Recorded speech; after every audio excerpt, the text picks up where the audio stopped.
और सबसे पावरफुल जो क्लास होती है वो होती है अनुभव, अनुभव की क्लास। तो हमें अपने जीवन का सबसे बड़ा नशा है और सबसे बड़ी खुशी है कि हमने अपने जीवन की सबसे पहली अव्यक्त मुरली या मुरली सीधा अव्यक्त बाप दादा के मुख से सुनी। हमें अपने जीवन का बहुत बड़ा नशा है कि हमारा जो जन्म हुआ, ईश्वरीय जन्म, डायरेक्ट अव्यक्त बाप दादा की दृष्टि से हुआ। समय, डेट थी 30 नवंबर 2003। टाइम था बर्थ, टाइम ऑफ बर्थ, जन्म का टाइम निकालते हैं ना, इस टाइम पे इस तारीख को जन्म हुआ। वैसे टाइम था दोपहर को 3 और 11 के बीच।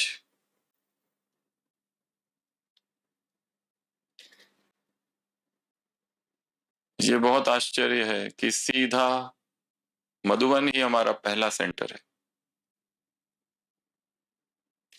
जैसे नियम है, पहले सेंटर पर जाते हैं, फिर धारणाएं होती है, कोर्स होता है।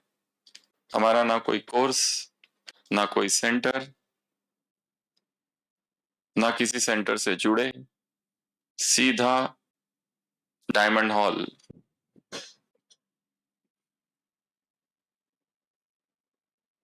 डायरेक्ट भगवान की दृष्टि और भगवान के बोल, पहली मुरली सीधा भगवान के मुख से।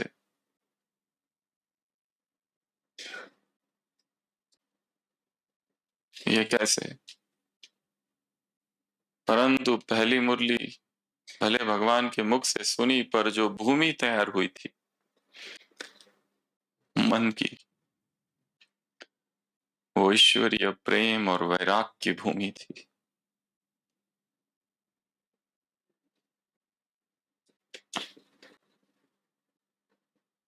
हम ऐसी अवस्था में थे कि यदि भगवान अभी नहीं मिला तो हम मर जाएंगे।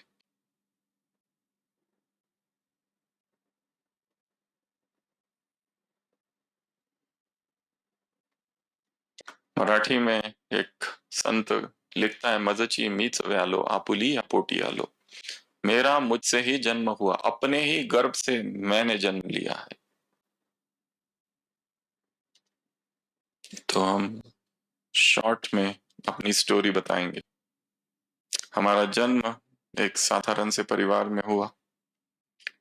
भारत, महाराष्ट्र, उसमें भी विदर्भ, विदर्भ में भी एक एरिया है, छोटा गांव दरियापुर, वहां हम ज्यादा नहीं रहे। बड़ी जगह है नागपुर, वहां रहे। 7th स्टैंडर्ड तक वहां से शिफ्ट हुए, एक दूसरी जगह गए अमरावती, वहां रहे 12th स्टैंडर्ड तक। 12th की एग्जाम हुई, तब तक का हमारा जीवन अंधकार में था। एज होगी 15 साल या 16 साल। जैसे सभी बच्चे होते हैं, खेलकूद मस्ती, वैसे 12th स्टैंडर्ड की एग्जाम दी, एग्जाम खत्म हुई और मौज मस्ती चालू थी। हमारे पिताजी की इच्छा थी कि हम डॉक्टर बने, और भारत में डॉक्टर बनने के लिए एंट्रेंस एग्जाम देनी पड़ती है, ऑल इंडिया।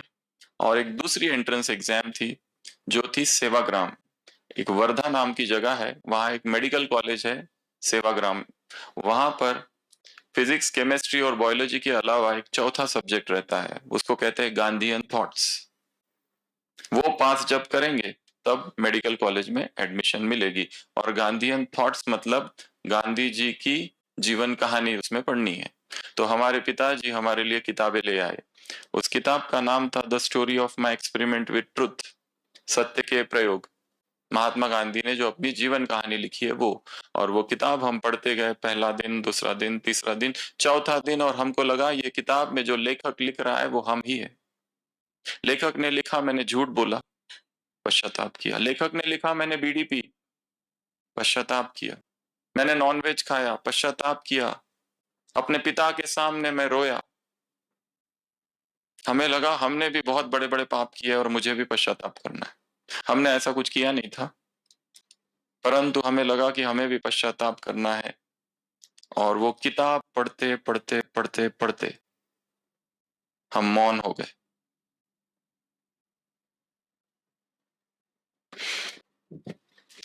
इतना मौन कि 6 मास तक किसी से बात ही नहीं की।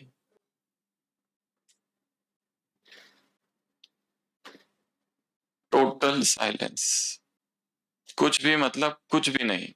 यहाँ तक कि हमारे पिताजी और माताजी को लगा कि इसको कोई बीमारी हो गई, उसको डॉक्टर के पास ले जाना चाहिए। इतना मौन। उसी समय हमारे घर में एक दूसरी किताब पड़ी हुई थी, फटी पुरानी क्रिश्चियन किताब। उसका नाम था लव ऑफ गॉड। एक संत है फ्रांसिस डी ऑफ एसिसी, उसकी उस किताब में लेखक ने ऐसा ऐसा वर्णन किया था ईश्वरीय प्रेम का। लेखक लिखता है कि प्रभु प्रेम का तीर मेरे हृदय में चुभा है, खून बह रहा। The unhealing wound of God's love. वो भर ही नहीं रहा है घाव, निरंतर खून बहा जा रहा है। और ये किताबें दो पढ़ते पढ़ते हम मौन ही हो गए। इतना मौन कि कुछ भी बात नहीं की किसी से। और जहां जीवन का एकदम नया लक्ष्य दिखने लगा, ये जैसे नया जन्म हुआ, द फर्स्ट टर्निंग पॉइंट। अब तक सो रहे थे, एकदम से जागृति आ गई। एमबीबीएस 12th स्टैंडर्ड का रिजल्ट आ गया, बहुत अच्छे मार्क्स मिले। उस समय ग्रुप्स होते थे, पीसीबी पीसीएम। मैथमेटिक्स में 97%, 98%। Engineering group, medical group 95%।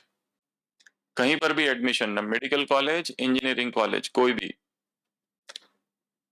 सब खुश थे, पर हमने ये भी देखा कि माँ बाप फिर भी दुखी थे, क्योंकि उनको मेरिट में नाम चाहिए था और पेपर में नाम चाहिए था, वो नहीं था बस। ग्रुप्स में मार्क्स बहुत अच्छे थे पर मेरिट लिस्ट में नाम नहीं था। और हमने जीवन का पहला सबक पढ़ा कि मनुष्य कभी भी खुश नहीं होता है।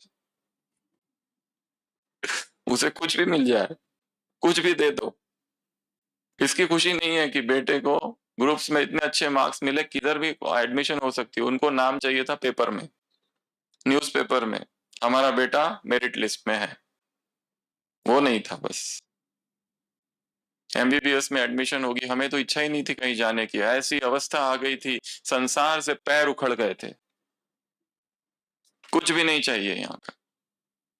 फिर भी इतनी परिपक्वता नहीं थी, बस मौन हो गए थे, चुप हो गए थे। और ईश्वरीय प्रेम क्या है वो समझ में आया था। गीता थी घर में, एस्कॉन की, प्रभुपाद जी की लिखी हुई, वो थोड़ा थोड़ा बीच में देखा। एमबीबीएस में एडमिशन माँ बाप की इच्छा थी, हमारी कोई इच्छा नहीं थी। एडमिशन के लिए लेके गए, बड़ा सा हॉल था, एडमिशन चल रही थी। हम एडमिशन हॉल में, अभी टाइम था हमारा नंबर आने के लिए, हम थोड़ा सा वहां से निकल गए, हॉस्पिटल में घूमने लगे। गवर्नमेंट हॉस्पिटल, सारे पेशेंट्स, एक एक बेड पे दो दो पेशेंट्स, जगह नहीं पेशेंट्स के लिए, इतना दुखी लोग, सब रोगी लोग। और वो देखकर हमारे मन में आया कि अगर हम डॉक्टर बने, अभी बने नहीं है, अभी तो एडमिशन हो रही है, और हमने संकल्प किया कि यदि इस जीवन में अगर मैं डॉक्टर बना तो अपना संपूर्ण जीवन, the lost, the lowest, the lowliest, जो दुखी है और जो रोगी है, उनकी सेवा में लगा देंगे। फिर हमारे पिताजी आए, पकड़ कर लेके गए, कहाँ चले गए, एडमिशन उधर हो रही है। फिर एडमिशन हुई, हमारा जहाँ घर है वहां से 2 घंटे की दूरी पर एक दूसरी जगह है यवतमाल, वहां पर एडमिशन हो गई। 4.5 साल एमबीबीएस के हम भगवान की खोज में थे। एक तरफ मेडिकल की पढ़ाई और दूसरी तरफ ईश्वरीय पढ़ाई। कौन सी ईश्वरीय पढ़ाई? भक्ति की। रैगिंग बहुत ज्यादा थी, परंतु एक शक्ति थी, गायत्री मंत्र, ये सारी चीजें थी जिन्होंने हमारी रक्षा की हमेशा। हम जहाँ रहते थे वहां एक मंदिर था, शिव का मंदिर, और वहां से वो धुन बजती थी, हर हर भोले नमः शिवाय। जैसे गोपियां वो मुरली सुनकर चली जाती थी, वैसे हम अपनी पढ़ाई छोड़कर उस मंदिर चले जाते थे। जैसे ही धुन बजती थी शाम को, हर हर भोले नमः शिवाय।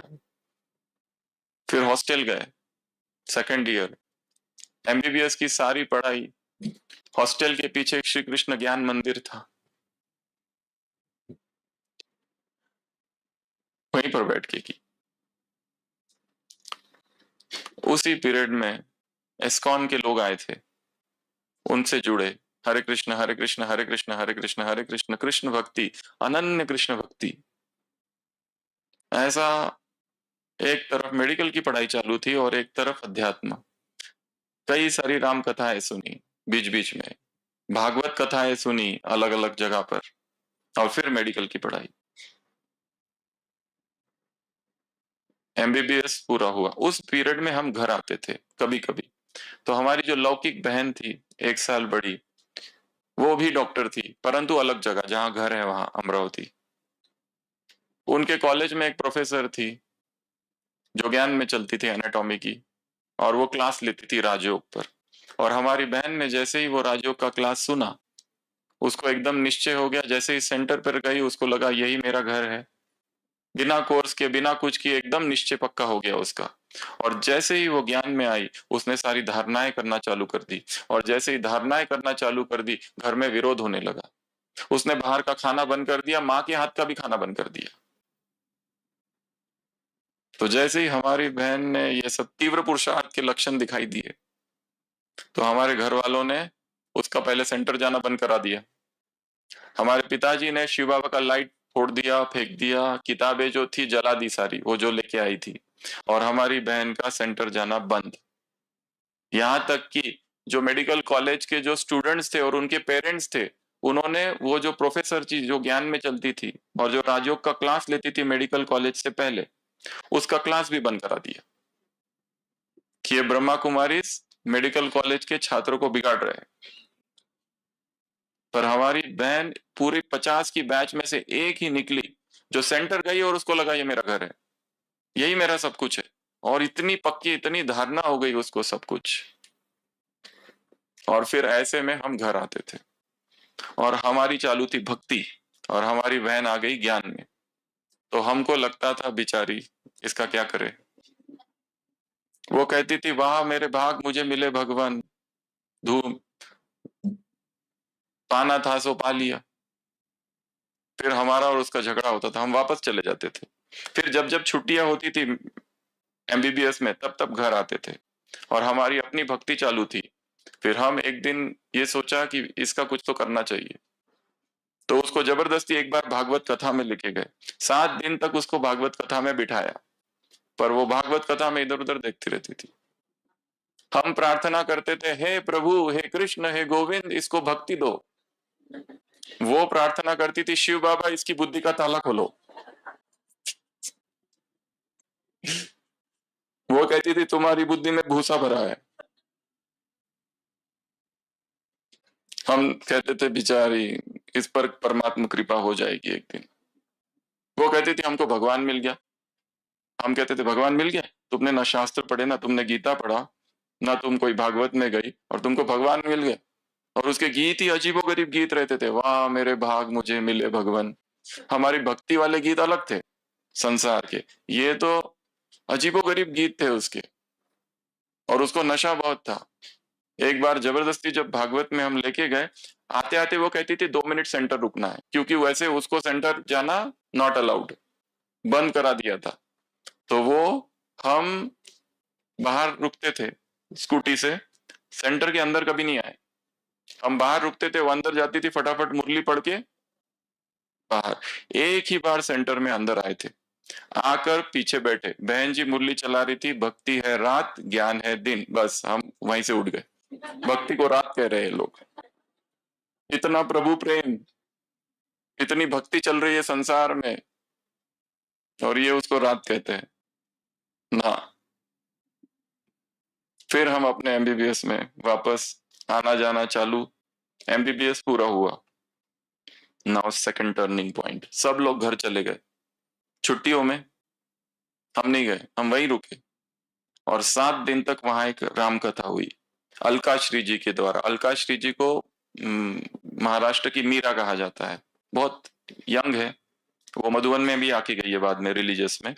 तो उनको हमने सुना पूरा 7 दिन मौन, ऑलमोस्ट निराहार रहकर, और फिर से ये सेकंड टर्निंग पॉइंट हुई, सेकंड जागृति हुई भक्ति की। फिर इंटर्नशिप चालू हुई, 1 साल तक इंटर्नशिप चलती है, अलग अलग department, medicine, surgery, gynae, ortho, अलग अलग डिपार्टमेंट में घूमना पड़ता है। 1 साल वो किया और हमारे अंदर हमेशा इच्छा थी सेवा सेवा सेवा, क्योंकि जो व्यक्ति है, मनुष्य है, वो मनुष्य नहीं है, वो परमात्मा का अवतार है, नर ही नारायण है। शिव ज्ञाने जीव सेवा, मानव सेवा ही माधव सेवा है। तो हमारे अंदर इतना ज्यादा था, वो इतना ज्यादा था, दरिद्र नारायण, रोगी नारायण। और फिर हम घर आते थे तो हमारी बहन कहती थी हम आत्मा आत्मा भाई भाई समझते, हम कहते हम आत्मा को ही परमात्मा समझते, अब बताओ कौन बड़ा है। वो कहते सब भाई भाई है। हम कहते थे देखो हम तो हर पेशेंट को ही भगवान समझ के पूजा करते हैं उसकी, जे जे बेटी जे भूत ते ते मानी जे भगवंत, स्वयं भगवंत है वो। फिर हम घर जाते थे, पर हमारे अंदर इतना ज्यादा था वो सेवा का कि पेशेंट की ड्रेसिंग करते करते थे आंसू आ जाते थे। इसलिए नहीं कि वो हमें पेशेंट की सेवा करनी है, इसलिए क्योंकि सारे हम जो किताबें पढ़ते थे उसमें हमें यही समझ में आया कि मंदिर में जाकर भगवान नहीं मिलता है, ना उसकी पूजा करने से मिलता है, वो तो साक्षात है, worship of man as God, वही परमात्मा है। इसलिए बहुत बहुत ज्यादा ये था, 24 घंटे हॉस्पिटल में पड़े रहते थे। बाकी सब लोग मेडिकल की एंट्रेंस एग्जाम की पढ़ाई कर रहे थे, बीजी, एमडी, हमको इंटरेस्ट नहीं था उसमें। फिर इंटर्नशिप भी पूरी हो गई, अब क्या करूं, सबने कहा तुम होशियार हो, तुम ना एमडी करो। हमको एमडी करने में कोई इंटरेस्ट नहीं था, पर करूँ भी तो कहाँ करूं, पहले पढ़ाई करनी पड़ेगी एंट्रेंस एग्जाम की, फिर एंट्रेंस देनी पड़ेगी। तो सबने कहा तुम पढ़ाई करो, हमने कहा ठीक है। फिर हम अपने भाई के पास गए, भाई भी डॉक्टर, वो सेकंड एमबीबीएस में था। बहन 1 साल बड़ी, वो एक जगह एमबीबीएस कर रही थी, हम 2 साल बड़े, 1 साल छोटे जो दूसरी जगह एमबीबीएस कर रहे थे, और भाई नागपुर में 2 साल छोटा, वो सेकंड एमबीबीएस में। हम तीनों ही अलग अलग जगह पर डॉक्टर मेडिकल की पढ़ाई। तो हम अपने भाई के कमरे में चले गए, किस लिए, पढ़ाई करने के लिए। और वहां पढ़ाई करते करते 2 मास पढ़ाई की होगी और फिर हमारा भटकना चालू हुआ, और इस भटकने में हम धीरे धीरे सब धर्मों का अध्ययन करना चालू किए। वहां पर वो बर्डी में, नागपुर में एक जगह पुरानी किताबें मिलती थी, तो एक एक करके किताबें रोज लेते गए, Aurobindo Maharshi, Chinmaya mission, Swami Yogananda, eastern philosophy, western philosophy, saint Bernard, saint John, saint Avila, saint Theresa, Bertrand Russell, Karl Marx, उधर की फिलोसॉफी और फिर इंडियन फिलोसॉफी, इधर का पढ़ो उधर का पढ़ो, रमन महर्षि, Aurobindo, art of living, Mata Amritanandamayi, yoga the सत्संग सोसाइटी, जो जो दिखता गया वो पढ़ते गए। और वो पढ़ते पढ़ते नाउ थर्ड साइलेंस, फिर से हम साइलेंस में चले गए, डीप साइलेंस। उसी कमरे में रहते थे, भाई के ही कमरे में थे, परंतु मौन हो गए, क्योंकि एक ज्योति जागृत हो गई फिर से।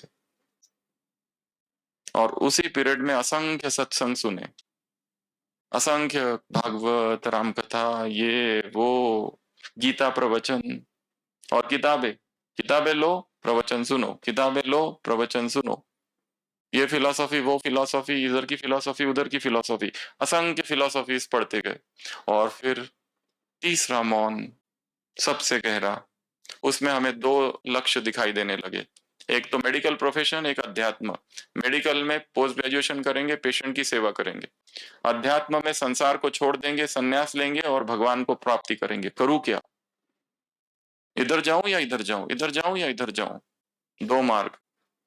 एक दिन भटकते भटकते वहां रामकृष्ण मठ है, वहां चले गए, वहां बैठे, सत्संग चालू था, आरती चालू थी, और आरती सुनते सुनते हम अशरीरी हो गए, और रोज ऐसा होने लगा, रोज जाने लगे।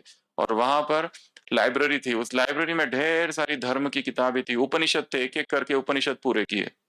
बहुत सारे साधु संत योगी महात्माओं की जीवन कहानी थी, मीरा, अक्का महादेवी, लल्लेश्वरी, तुलसीदास, तुकाराम, ये सब संतों के जीवन कहानी, आनंदमयी माँ शारदा। फिर हमारा भटकना चालू हुआ। एक बार वो चिन्मय मिशन में गए। चिन्मय मिशन आध्यात्मिक संस्था है। वहां पर वो सन्यासिनी थी, उन्होंने कहा हमसे तुम में बहुत सी मेडिकल वासना है। पहली बार नया शब्द सुना, मेडिकल वासना। उन्होंने कहा तुमको ये जो इच्छा है ना पेशेंट की सेवा करना, ये माया है। अतो तो ब्रह्म जिज्ञासा, जीवन का लक्ष्य क्या है? ये सब कर्म नहीं है, ये सब माया में फंसाता है। जीवन का लक्ष्य आता तो भक्ति जिज्ञासा। तो भक्ति और उसको तुमको स्टडी करना चाहिए। वहां से भटकते गए, भटकते गए, भटकते गए। हमारे कमरे, भाई के कमरे में रहते थे, उसने कमरा बदला, वो दूसरी जगह गया। उसके जो घर मालक थे वो सत्य साई बाबा के भक्त थे। फिर उसकी स्टडी हमने चालू की। एक हमारी सीनियर थी, वो एक दूसरे की भक्त थी, ताजुद्दीन बाबा। फिर उसके पास गए, फिर वहां उनके दरगाह में गए। स्वप्न में एक दिन शिरडी के साईं बाबा को देखा। फिर उनके मंदिर में गए, उनकी भक्ति चालू की। हमारा भाई जहाँ रहता था उसके बाजू में चर्च था, 3 मास चर्च गए। सब हिंदू धर्म छोड़ दिया। फिर केवल तन मन और धन उसे दो, अपने यीशु को सब कुछ दो, क्योंकि यीशु के द्वारा उद्धार पाना है। उसी बीच में श्री रामकृष्ण को पढ़ा। वो जो किताब थी गॉस्पेल ऑफ श्री रामकृष्ण, उसमें ऐसी बातें लिखी है कि जिसने वो किताब पढ़ी हो वो उसने सन्यास ले लिया। इतना प्रभु प्रेम, इतना वैराग, इतना वैराग्य। और फिर स्वामी विवेकानंद को पढ़ा, 8 वॉल्यूम्स, इतनी 8 बुक्स थी। 15 दिन में उसको पूरा किया। और वो पढ़ने के बाद और सारा पढ़ने के बाद फिर पता चला कि जीवन का तो एक ही लक्ष्य है, परमात्मा प्राप्ति। एक प्रवचन में बैठे थे, ऐसा ही प्रवचन था, साधु महाराज थे, गीता पर प्रवचन कर रहे थे। बोलते बोलते उन्होंने कह दिया कि जीवन का लक्ष्य है ईश्वर प्राप्ति। और दूसरा वाक्य उन्होंने बोला कि जीवन का एक मात्र लक्ष्य ईश्वर प्राप्ति। बस यहां तीर चुक गया। हमने कहा बस हो गया। जो संघर्ष चल रहा था मेडिकल अध्यात्म, मेडिकल अध्यात्म, हमने कहा हम इस संसार का त्याग कर रहे हैं। Vanity of vanity, all is vanity, I hate this world. ये संसार मिथ्या है, मुझे नहीं चाहिए। और बहुत टेंशन आ गया। महात्मा बुद्ध ने 29 की एज में संसार को छोड़ दिया। हम क्या कर रहे? टाइम बहुत कम है। हमारी एज थी 21, 22। हमको लगा फटाफट हमको भी त्याग करना है। शंकराचार्य 32 साल की उम्र में सारा काम पूरा करके निकल पड़े। हम क्या कर रहे हैं संसार में? ऑलरेडी टाइम वेस्ट हो गया है।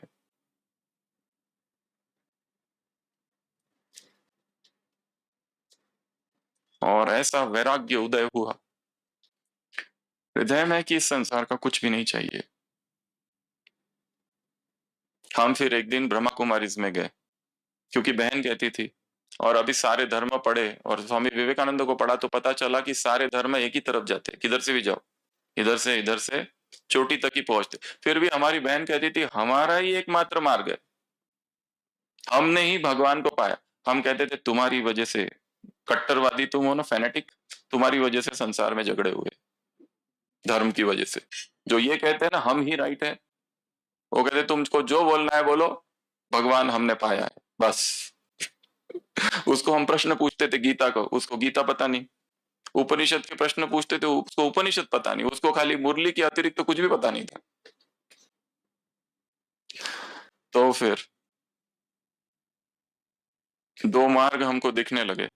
और फिर हमने एक दिन फाइनल कर लिया, हमें इस संसार को छोड़ना है। पर कहाँ जाऊं अब प्रश्न ये है। तो हमने आध्यात्मिक संस्थाओं की लिस्ट बनाई, 50 संस्थाओं की लिस्ट। उसमें ब्रह्मा कुमारी को सबसे लास्ट में रखा। क्यों? क्योंकि एक बार जब गए थे तो एक बहन जी कोर्स करा रही थी किसी भाई का। तो हमने कहा बैठे, उसने कहा बैठो। तो वो समझा रही थी, देखो जीसस क्राइस्ट ने कहा गॉड इज लाइट। हमने कहा 1 मिनट, कहां पर कहा है? उसने कहा बाइबल में कहा है। हमने कहा बाइबल में कहाँ कहाँ है? ओल्ड टेस्टामेंट या न्यू टेस्टामेंट? क्योंकि हम बाइबल पढ़ के आए थे। पढ़ के नहीं, उसको पूरा ऑलमोस्ट बाय हार्ट था बहुत सारी बातें। तो उसने कहा बाइबल में। हमने कहा किस बाइबल में, ओल्ड टेस्टामेंट या न्यू टेस्टामेंट? तो उसने कहा वो जीसस क्राइस्ट का जीवन किस में है? हमने कहा न्यू टेस्टामेंट। उसने कहा उसी में कहा है। हमने कहा कहाँ कहाँ है उसमें? मैथ्यू में कहा है, पॉल में कहा है, ल्यूक में कहा है कि जॉन में कहा है? वो घबरा गई। उसने कहा दीदी से पूछ के बताऊंगी। तो हमने सोचा छोड़ो, इसको ज्यादा पूछना नहीं चाहिए। परंतु हमें बहुत सम्मान था। हमें याद है बचपन में हम गुजर रहे थे, वहां से कुछ ब्रह्मा कुमारियां आ रही थी जब हम 12th में थे। तब हमने उन पर एक कविता लिखी थी, जस्ट रफ। वो जो व्हाइट ड्रेस पहन के आ रही थी, मुझे पता नहीं था ये कौन है, पर कुछ लिखा था उस समय। तो हमने कहा ठीक है, ये भी एक मार्ग हो सकता है। वहां से एक ही बुक ली, आदिदेव जगदीश भाई की लिखी हुई इंग्लिश। उसको पढ़ा, बहुत डिस्टरबेंस हुआ। फिर हमने सबको कंबाइन करने की कोशिश की, संसार को 3 भागों में विभाजित किया, भक्ति, सन्यास, ब्रह्मा कुमारी। सत्य क्या है?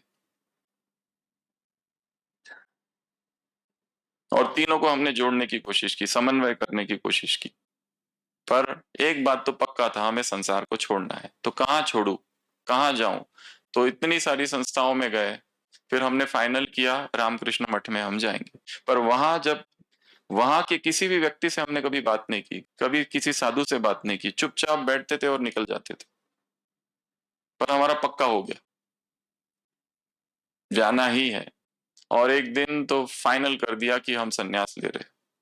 तो हमने एक दिन अपने भाई को बताया कि मैं संसार को छोड़ रहा हूं। वो एकदम घबरा गया, उसको लगा ये मेडिकल की पढ़ाई कर रहा है। उसी के कमरे में थे। उसने कहा घर पर माँ बाप को बताओ फिर जाना। हमने कहा हम घर में नहीं बताएंगे, क्योंकि हमने भक्ति में पढ़ा है कि संसार से निकलना है तो चुपचाप निकल जाना चाहिए, जैसे सांप अपने बिल से निकलता है। ये संसार वालों को बताया तो विघ्न उत्पन्न करते हैं। और संसार के लोग बहुत खतरनाक लोग हैं, उनको बिल्कुल दूर रहना चाहिए उनसे। ऐसा सब भक्ति में था। आई हेट मैरिजेस, विवेकानंद का statement, I don't want this world. सब व्यर्थ है यहाँ पर, सब असार है, कुछ भी नहीं चाहिए यहाँ का। फिर भी भाई ने कहा कि तुम एक बार घर पे बताओ और फिर जाओ। हम घर गए और घर पे बताया कि हम संन्यास ले रहे। हमें लगा था विस्फोट होगा, महाविस्फोट होगा, नहीं पता चला था।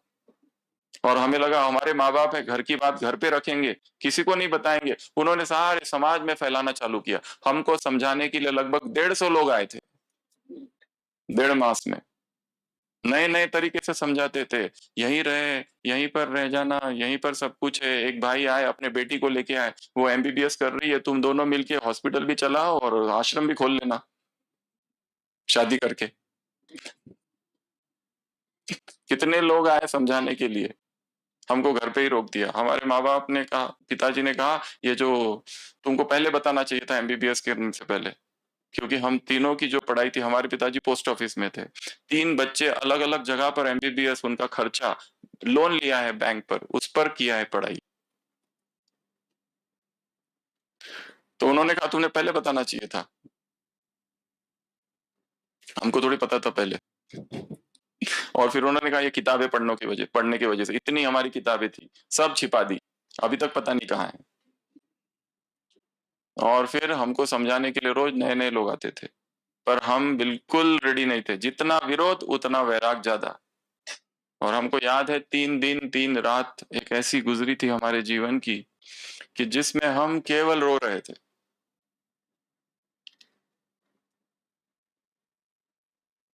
मेडिकल कॉलेज का जो छत था, हे प्रभु, हे प्रभु।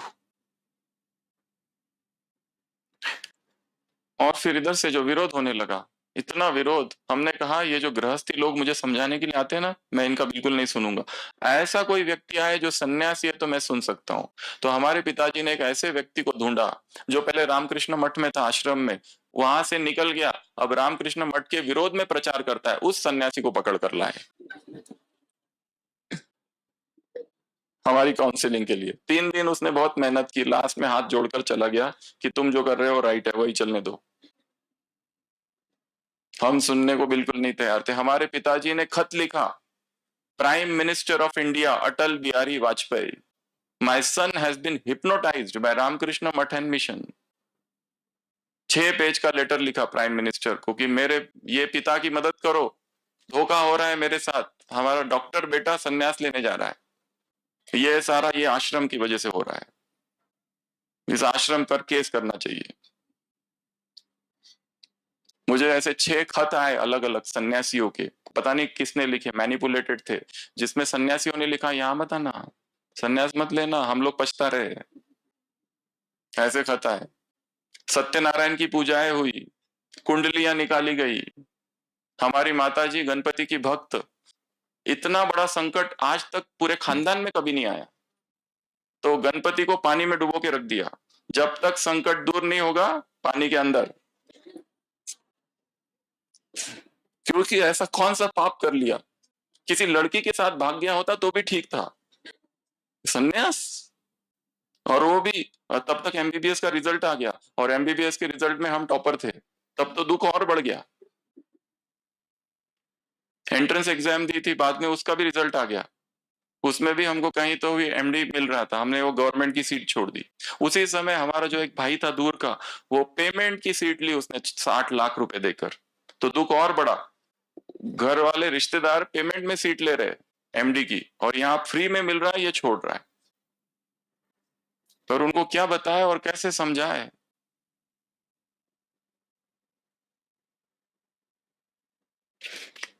एक ऐसी अवस्था थी कि भगवान को छोड़कर कुछ भी नहीं चाहिए, सब फाड़ने को निकल पड़े थे। सारे मेडिकल के सर्टिफिकेट, एमबीबीएस के सारे सर्टिफिकेट हमारे पिताजी ने फटाफट सब छिपा दिया। रोज रोज रोज इतना, हमने बाल भी कटवा लिए थे। हमारे पिताजी को हम जबरदस्ती लेके गए, उन्होंने, उनका ये मानना था कि संसार की जितनी आध्यात्मिक संस्था है सभी करप्शन है, फ्रॉड है, पक्का था उनका। उनको दिखाने के लिए हम अपने, और हमारी बहन फिर वो कहती थी तुम्हारा है तमो प्रधान सन्यास, अभी यही आ गई थी। और हम उसको कहते तुम्हारा सतो प्रधान, वो कहती थी हाँ। फिर अपने पिताजी को हम जबरदस्ती लेके गए नागपुर रामकृष्ण मठ, उन्होंने वहां पे बिल्कुल नहीं सुना। पुणे लेके गए रामकृष्ण मठ, मुंबई लेके गए, वहां आधी एक रात रुके। अगले दिन हमारा और पिताजी का झगड़ा हो गया, हमने कहा हम यहाँ से हिलेंगे नहीं, पिताजी ने कहा मैं इसे ले जाऊंगा। वहां जो आश्रम के जो स्वामी जी थे, उन्होंने कहा कि तुम इतने उतावले क्यों हो रहे हो, अगर तुम्हारा वैराग्य सच्चा है तो जाएगा नहीं। और हमारे पिताजी ने कहा इसके नाम पर बैंक का लोन है, वो तुम्हारी संस्था देगी क्या? तो वहां के जो स्वामी जी थे वामन महाराज, उन्होंने कहा इनके पैसे दो फिर आओ। तब कहीं जाके हम थोड़ा शांत हुए, नहीं तो शांत होने का सवाल ही नहीं था। हमारे जीवन का हम कहेंगे पहला या अंतिम क्रोध, हमने वो लोहे की सब्बल होती है ना किसी, वो ले ली थी, अगर कोई मेरे मार्ग में आया तो मार दूंगा, हट जाओ सभी, कुछ भी नहीं चाहिए, सब ढोंग है, सब नाटक है।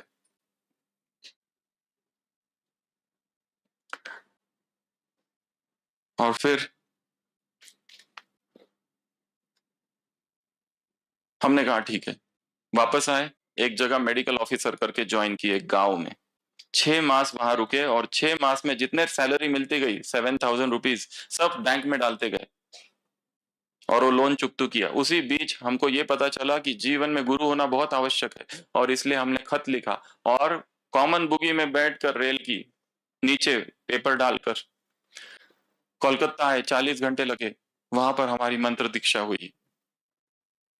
Belur Math, headquarters of Ramakrishna mission. वापस आए, मंत्र जाप, राम रक्षा, वो सब चालू था। ब्रह्मा कुमारी का एक सेंटर भी था, वो भाई भी आता था, कभी कभी मिलता था, उसको लगता था हम भी ज्ञान में चलते हैं। और वो जो गांव में हम थे, 6 मास उस गांव में इतने फेमस हो गए, इतने फेमस हो गए, क्योंकि लोगों को लगता जो नया डॉक्टर आया ना उसको ही दिखाना है, उसको ही दिखाना है। तो तुरंत हमको ध्यान में आया ये प्रसिद्धि माया है, हमारा लक्ष्य है ईश्वर प्राप्ति, ये सब करने हम यहाँ नहीं आए। और उसी बीच हमसे मिलने हमारे माँ बाप आ गए वहां, और माया लेके, टीवी वगैरह लेके, क्योंकि वैराग लेने जाना है ना, तो टीवी देखेगा, उसमें मूवी दिखा रहे हैं ऐसे ऐसे कि जिसमें बेटा माँ बाप के प्रति, माँ बाप को कैसे धोखा देता है, वो उस टाइप की मूवी सब लगा के रखी उन्होंने।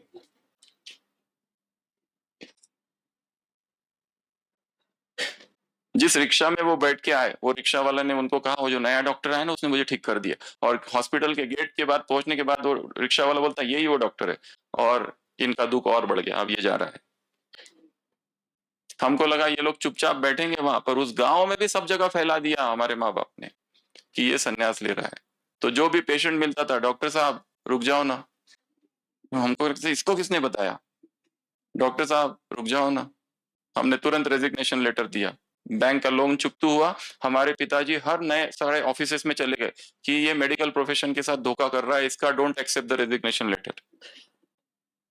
हमने सोचा अब क्या करें, कहाँ जाए, और फिर हमने फाइनल तो कर ही लिया था रामकृष्ण मठ में जाना है, पर रामकृष्ण मठ की भी ढेर सारी ब्रांचेस है। उसमें कहा एक डॉक्टर मिला, पहला एक व्यक्ति जिसने कहा तुम सही हो, मुझे भी संन्यास लेना था, मैं नहीं ले पाया, तुम जरूर लेना। पहला एक ईमान बुद्धिमान व्यक्ति मिला। अब तक जो मिल रहे थे सब विरोध कर रहे थे। तो उसने कहा तुम यहाँ नहीं, तुम साउथ में जाओ। तो हम साउथ में गए, कॉमन बुगी में बैठ के, पैसे नहीं थे, कुछ नहीं थे। वेल्लोर पहुंचे, वेल्लोर से और वहां नीचे गए, 4 दिन वहां रहे। किसी ने कहा वहां नहीं रहो, उस आश्रम में रुके, तुम मेन ब्रांच में जाओ। चेन्नई गए, वहां 7 दिन रहे। वहां हमारे पिताजी का फोन आया कि तुमने जो मेडिकल जॉब 6 महीने में छोड़ दिया ना, वो 2 साल करना है, नहीं तो गवर्नमेंट का 2 लाख का बॉन्ड है। पहले 2 लाख दो, फिर संन्यास। अभी कहाँ से लाओ। मैंने जो मठ के अध्यक्ष थे, बहुत सीनियर, बहुत मैच्योर्ड, स्वामी गौतमानंद, अभी तो वो हेड है रामकृष्ण मठ के, उनसे बात की तो उन्होंने कहा देखो, जब मिलिट्री में कोई है उसमें भी बॉन्ड होता है, और किसको वैराग आ गया तो गवर्नमेंट क्या कर सकती है। तो हमने कहा वो तो ठीक है। तो हमने बैग अपनी वही रखी और वापस आए, और हमने कहा हम आएंगे। ये बात है नवंबर 2003 की। और हम जहाँ संन्यास लेने गए थे, जिस कमरे में मुझे ठहराया था, वहां पर एक दूसरा लड़का भी आया था। वो भी वैरागी था हमारे जैसा ही, एकदम पावरफुल। हम दोनों एकदम वैरागी, संन्यास लेने के लिए, एज 21-22। 2-3 दिन के बाद उसके माँ बाप आ गए, उसके जो दूसरा था एक कमरे में जो मेरे साथ रुका था। माँ बाप ने कहा हमारा बेटा हमको वापस दो। तो संस्था के लोगों ने पूछा क्यों, तो उन्होंने कहा उसको किसी लड़की से शादी करनी थी, हमने मना कर दिया, इसलिए संन्यास लेने यहाँ आ गया। अभी हम मान गए, गिव मी बैक। और हमने देखा वो चला गया, सब वैराग खत्म। ये कैसा वैराग था। तो हमको डाउट लगा ये लोग सोचेंगे हम भी ऐसे ही आए हैं इसके जैसे। पर हमने कहा हम अपनी बैग भी यहीं छोड़ के जा रहे हैं, और अब बस हम गए। ये जो बॉन्ड की नई बात आ गई है, गवर्नमेंट बॉन्ड 2 लाख, वो देख के आते। हम वापस आए, हमारा एक मित्र था वकील, उससे मिले, उससे पूछे क्या करे, क्या एमबीबीएस के बाद में गांव में जाके सेवा करें। उसने कहा कौन जाता है आजकल गांव में, सब शहरों में हॉस्पिटल खोल के बैठे हैं, कोई नहीं जाता। तो हमने फिर अब फाइनल कर लिया कि बस अब संन्यास फाइनल। हमारी माताजी ने कहा अगर तू गया, वो सामने कुआं दिख रहा है ना, उसमें कूद जाऊंगी। हमने कहा अभी के अभी जाके कूद जा, राइट नाउ गो। हमको बताते नहीं कूदेगी, इतना मोह है। और फिर हमारी बहन, वो तो थी, उसने कहा एक माता तुमसे मिलना चाहती है, एक बीके माता है, गीता पाठशाला चलाती है, 15 दिन से तुम्हारे लिए योग कर रही है। हमने कहा चलो। वो माता के पास लेके गए, वो माता इधर बैठी, हम सामने बैठे। वो माता हमको दृष्टि देने लगी ऐसी, वो हमारे रोकने के लिए योग कर रही थी 15 दिन से, एकदम पावरफुल माता अभी भी है। तो वो हमको दृष्टि देने लगा, हम भी उसको दृष्टि देने लगे। अहम ब्रह्मस्मि, सर्व खलविदम ब्रह्म, प्रज्ञानम ब्रह्म, तत्वमसि। ये सब वेदांत के महावाक्य है। हमने कहा ये भी ब्रह्म है, ये टेबल भी ब्रह्म है, ये सारे चित्र भी ब्रह्म है, मैं ब्रह्म हूं। अब अपने स्वमान में स्थित थे, तो हमारी और उसकी दृष्टि ऐसी टकराई होगी दोनों की, तो हम पर कोई असर नहीं। और फिर हमारा फाइनल हो गया, हमको जाना ही है, और हमने फाइनल कर लिया चेन्नई जाएंगे। तो हमारी बहन ने कहा जाते जाते माउंट आबू होते होते जाओ। कहाँ होते होते, माउंट आबू हो और फिर चले जाना। हमने कहा माउंट आबू तो हम जाएंगे, पर हम तुम्हारी किसी धारणा को फॉलो नहीं करते, हम बाहर का भी खाते हैं, श्री कृष्णार्पणमस्तु। उसने कहा तुम्हें किसी धारणा की जरूरत नहीं, जितना वैराग तुम में, हमारे सेंटर में भी किसी में भी नहीं है। तो हमने कहा देखो इसको अपना इधर लेके जाना है, इसलिए हमको बटर कर रही है। पर हमने कहा कि हम तो, पर उसने कहा कि तुमको सेंटर चलना है। और जब तुमको पूछेंगे कितना समय से ज्ञान में हो तो कहना 1 साल। हमने कहा ये हम नहीं कहेंगे। झूठ? वो कहती थी झूठ नहीं, युक्ति युक्त। क्योंकि हमने अपनी बहन का भी बहुत झूठ देखा था। जब भी हम और अपनी बहन किसी रिश्तेदार के घर खाना खाने जाते थे तो वो कहती थी पेट में दर्द हो रहा है। हम कहते थे झूठ, वो कहती थी युक्ति युक्त। किसी दूसरे रिश्तेदार के घर जाते थे, वो मौसी कहती थी खाना खा लो, तो वो कहती थी अभी खा के आए। हमने कहा हमने खा के नहीं आए। झूठ, वो कहती थी युक्ति युक्त। ऐसे नए नए शब्द थे उसके सारे। तो हम सेंटर पर गए और वहां पुष्पा रानी दीदी, नागपुर के इंचार्ज, अभी उन्होंने शरीर छोड़ दिया, वो सब बैठे थे। तो दीदी ने पूछा कब से ज्ञान में हो? तो हमने कहा 1 साल। फिर कहा कौन से सेंटर से हो? वो तो हमारी बहन ने बताया नहीं क्या बताना है। तो हमने कहा वो अमरावती सेंटर। तो तुरंत उन्होंने सेंटर पे फोन लगाया, सीता दीदी। सीता दीदी ने कहा वो नीलम तो आती थी, उसका भाई तो कभी नहीं आया। हमने कहा वहां जहां मैं मेडिकल ऑफिसर था ना, वहां हम गए हैं और वहां फोन बंद है। तो दीदी भी देखने लगी, अच्छा फोन बंद है तो क्या करना है? तो दीदी ने कहा ठीक है जाओ, पर जाओगे कैसे? रिजर्वेशन तो हो गया है, तुम कैसे जाओगे?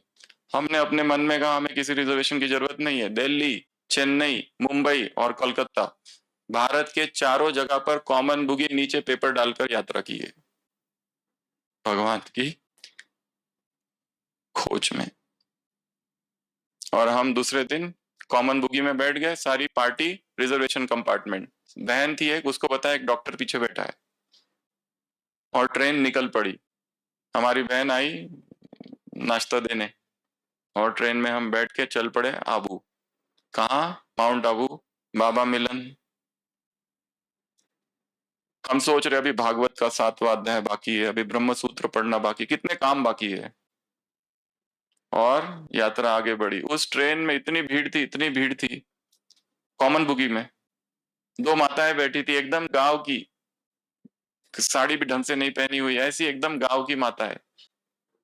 और वो आपस में बातें कर रही थी और बातें करते करते एक माता ने कहा अच्छा वो आत्मा का कल्याण हो जाना चाहिए। हमने कहा आत्मा? इसने उपनिषद पढ़े है क्या? फिर वो कहती है हाँ ड्रामा तो वंडरफुल है। मैंने कहा इंग्लिश?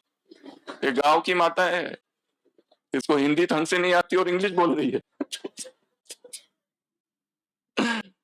और ऐसा करते करते हम पहुंचे अहमदाबाद। अहमदाबाद से ट्रेन चेंज हुई, आबू रोड। आबू रोड में बस आई लेने के लिए, बस से पहुंचे गेट नंबर 2, जो अभी गेट नंबर 6 है ट्रांसपोर्ट में, और हम अंदर प्रवेश किए। उस पूरी पार्टी में हम किसी को नहीं जानते थे, पार्टी में से हमको कोई नहीं जानता था। टी शर्ट और जीन्स, एंट्री 26 नवंबर 2003। बाबा आ रहे थे 30 नवंबर 2003। वहां जाते ही हमको लगा कि स्थान को हमने देखा है। पर एक बात का हमको ध्यान रखना, ये ब्रह्मा कुमारी वाले हिप्नोटाइज करते हैं, इसलिए हम बहुत पक्के हैं, हमको तो सन्यास देना ही है, कोई नहीं रोक सकता। 9 मास हो गए थे हम अकेले और सारा संसार एक तरफ। ऐसी अवस्था आ गई थी कि भगवान अगर अभी नहीं मिला तो मैं अपने आप को मार दूं।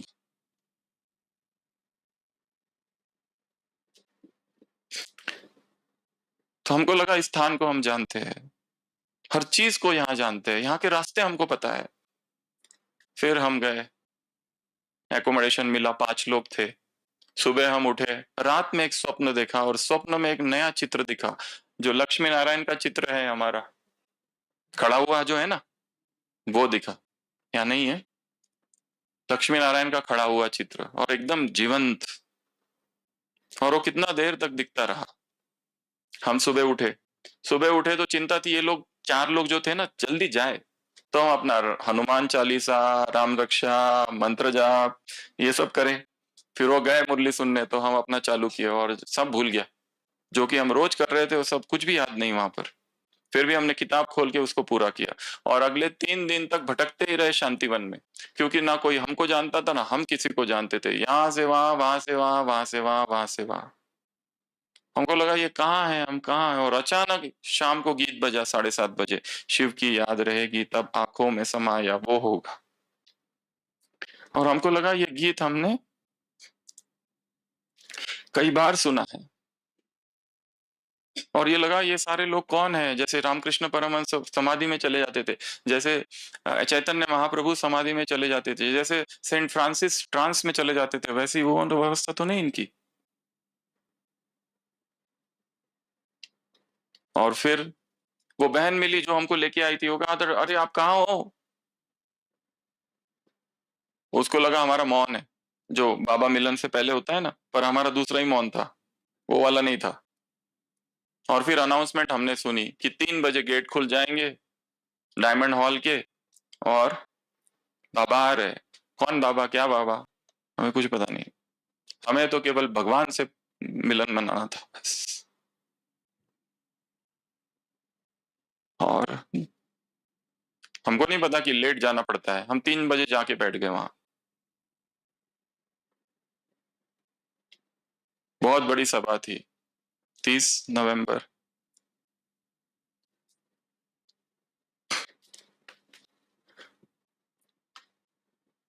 तो हम बैठे रहे, और फिर बैठे ही रहे 11 बजे तक।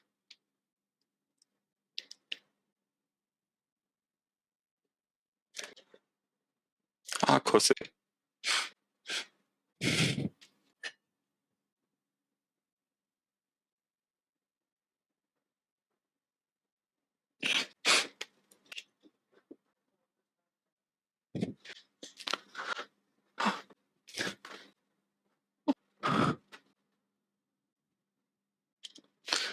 आंसू बहने लगे।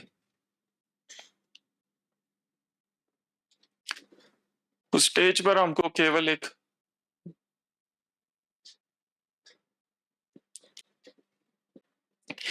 ज्योति दिखाई दी, और जिस जिसको हमने पढ़ा था वो सब दिखाई देने लगे, गुरु नानक, चैतन्य महाप्रभु, बुद्ध, सब। और इतनी बड़ी वो सभा थी कि हम बस बैठे थे और रो रहे थे, रो रहे थे और रो रहे थे। हम अभी संन्यास लेने जा रहे हैं, किस लिए? भगवान को पाने के लिए।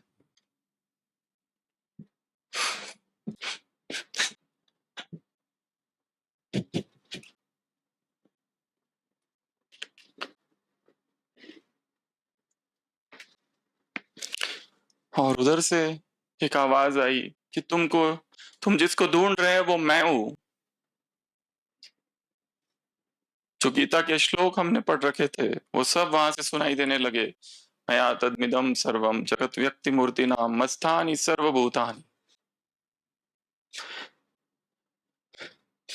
मैं ही सृष्टि का आदि मध्य और अंत हूं।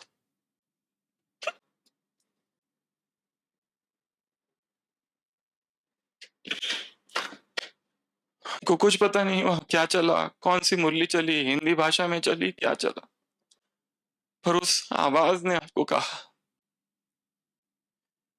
कि हमको पता ही नहीं कहाँ हम बैठे हैं, क्या है।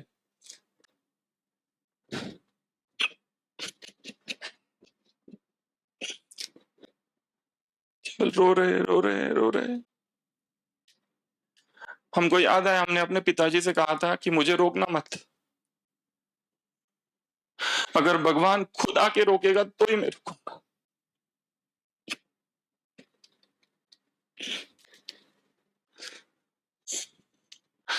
और फिर उस आवाज ने हमसे कहा कि ये जो लोग हैं सारे,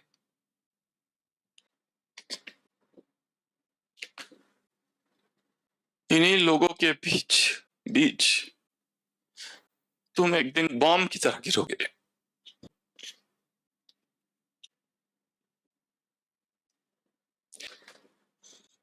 जैसा ईश्वरीय प्रेम तुम में है,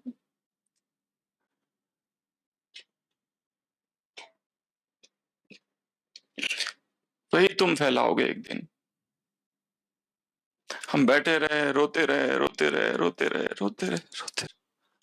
और फिर सब सभा खाली हो गई, हमको पता ही नहीं। वो भाई आया, कुर्सियां कुर्सियां उठा रहे थे, कहा कि ए भाई उठो, बाबा तो चले गए। कौन बाबा, क्या बाबा, हमें पता नहीं। देखा तो हॉल, जब बैठे थे तो बहुत सारा भरा था, जब देखा तो कुछ भी नहीं है, हॉल खाली है। फिर हम गए और पहली बार सोए 9 मास के बाद। तुलसीदास ने लिखा है, पावा परम विश्रामा।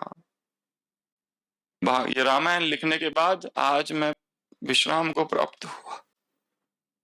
दूसरे दिन बहनें हमको लेके गई ऊपर साइट सीइंग के लिए, हमको इंटरेस्ट नहीं किसी साइट सीइंग में। हॉस्पिटल के सामने लेके गई, कहा ये हॉस्पिटल है, तब हमको याद आया हम डॉक्टर है। हम सीधा अंदर गए, डॉक्टर प्रताप, उनको कहा कि अभी के अभी हमको ज्वाइन करना है। उन्होंने कहा तुम कौन हो, कहाँ से हो, क्या हो, कौन सा सेंटर, हमारा कोई सेंटर ही नहीं। उन्होंने कहा लेटर लाओ, कहाँ से लाऊं लेटर। वापस नीचे आए, पुष्पा रानी दीदी ने कहा हम लोग जा रहे हैं दिल्ली में, बड़ा प्रोग्राम है, दादी आ रहे हैं, गुलजार दादी, तो आप सब पार्टी को ले जाओ। आते ही सेवा, सब बूढ़े लोगों की पार्टी थी, 60 अबो। वो अकेले हम कुमार थे, दीदी को लगा बहुत पुराना कुमार है, और कहा सबको ले जाओ। वो सबके बैग, इतना सारा लगेज बस में, और हम घर पहुंचे। और घर पे कहा सन्यास कैंसल, तो गणपति पानी से बाहर निकल गया। पर हमने कहा हम माउंट आबू जा रहे हैं। माता जी ने कहा जाओ जाओ, कम से कम डॉक्टर तो रहेगा, वो भगवे ड्रेस में मैं तुमको नहीं देख सकती। और फिर हम 15 दिसंबर 2003 में माउंट आबू आ गए, और वहां पर 1.5 साल रहे। और इतना नशा, इतना नशा, इतना नशा, भगवान मिल गया। और तो बहुत सारी बातें, अभी निकलना है, 8:30 बज गए, 9 बजे निकलना है यहाँ से। इतने अनुभव, इतने अनुभव कि अभी नगरकोट गए थे तो वहां बाबा की कुटिया में वही अनुभव हमको हुआ जो उस दिन, उस समय 2003 में हुआ था। वही बाबा की कुटी, सुबह 2-1:30 बजे हॉस्पिटल से निकलते थे, 2 बजे पहुंचते थे, और इतनी लाइट, और इतना लाइट, किसको बताऊं। किसी ने पूछा तुम कब से ज्ञान में हो, तो हमने कहा युक्ति युक्त 1 महीने से। उसने कहा 1 महीने में मधुबन आ गए। हमको डर लगा ये लोग हमको निकाल ना दे। फिर हमने कहा 6 महीना। किसी ने कहा कब से ज्ञान में, हमने कहा 6 मास। बोले 6 मास में मधुबन पहुंच गए। फिर हमने 1 साल कर दिया उसको। तो इतना नशा, कितना नशा, क्या भगवान को पाने के लिए संसार छोड़ रहे थे और भगवान मिल गए। ऐसे आंसू क्या बताऊं, किसको बताऊं। 1.5 साल वहां रहे, और जो पीजी पोस्ट ग्रेजुएशन छोड़ दिया था, सबने कहा तुम वापस पीजी करो। तो हम पीजी करने वापस गए, वापस एंट्रेंस एग्जाम दी, वो क्लियर किया। 5 साल 6 मास बाहर रुके, अलग अलग जगह पर, सेंटर में, क्योंकि सेंटर में हम गए नहीं थे, तो सेंटर के अनुभव कराने बाबा ने कान पकड़ के वापस हेडक्वार्टर से सेंटर भेज दिया। वहां डॉक्टरों की सेवा हुई, ये हुआ। एक 100 डॉक्टरों का ग्रुप मधुबन ले आए मेडिकल कॉन्फ्रेंस में। और वापस 10 अक्टूबर 2010 वापस माउंट आबू आ गए, और तब से लेकर अब तक वही है। 2000